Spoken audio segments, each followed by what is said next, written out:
Download the code from codegive.com. Link in description.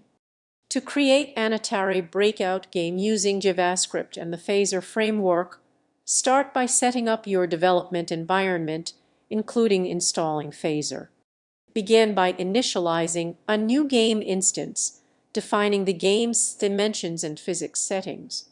Create essential game objects, such as the paddle ball and bricks, using Phaser's built-in graphics and sprite functions.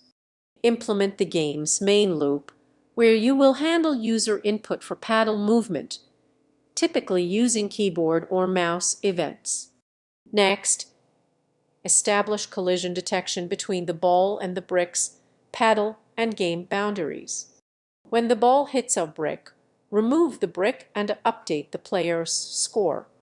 Add features like level progression, lives, and power-ups to enhance gameplay. Finally, incorporate sound effects and music for an immersive experience. Test and refine your game, ensuring smooth controls and responsive mechanics, before deploying it for others to play.